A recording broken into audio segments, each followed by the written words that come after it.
the weekend, I turned around because I knew Kevin was all right because he had moved.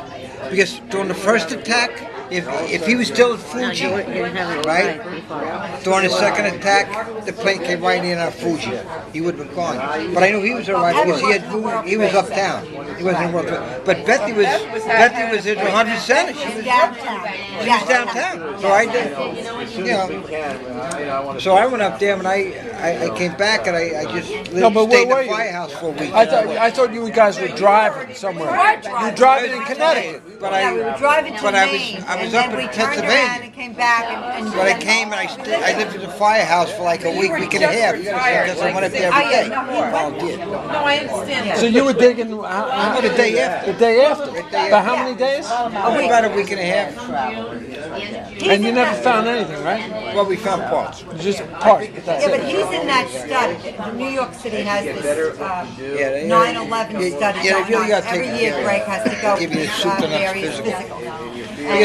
Because what happened was for about a week and a half after that happened, I had the worst. I could hear myself breathing. I had trouble breathing, and I figured, you know what? Because for the first 3 days they gave me these stupid paper masks, and then they came out with something a little bit better. But for the first 3 days, which was the worst. Yeah, right after it happened, and you had this small mask on. And I'll tell you, I had a real tough time breathing, but luckily it dissipated. Like, it took about 6 months before I could really get back because there's so much crap. You hear him breathing. But there was a good friend of mine, Bethy's. He died because of that. George Thompson. You know Georgie Thompson. You know George Thompson? Debbie and George Thompson?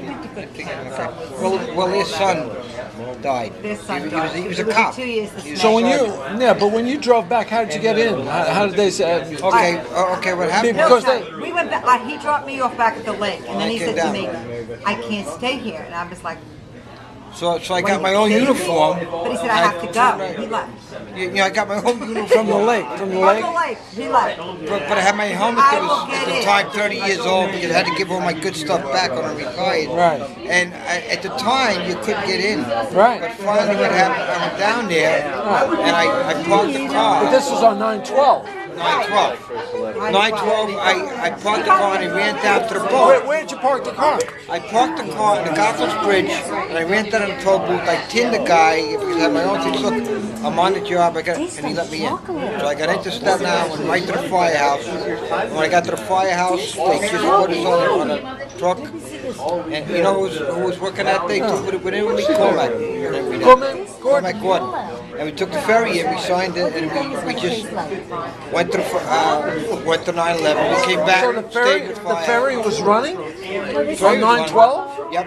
No, I think well, for special people, emergency. for emergency personnel.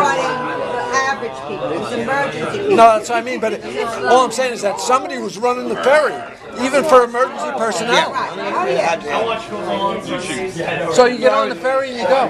Yeah, I was going back and forth for like a week and a half. We have pictures of him up there on the 13th. And I mean, I had no phone at the lake, so he had to call Kevin. Kevin had to call Beth. Beth would call me and tell me he's all right. Because it doesn't make any sense why I would have no phone in Pennsylvania because of 9/11, but I had no phone in Pennsylvania because of 9/11.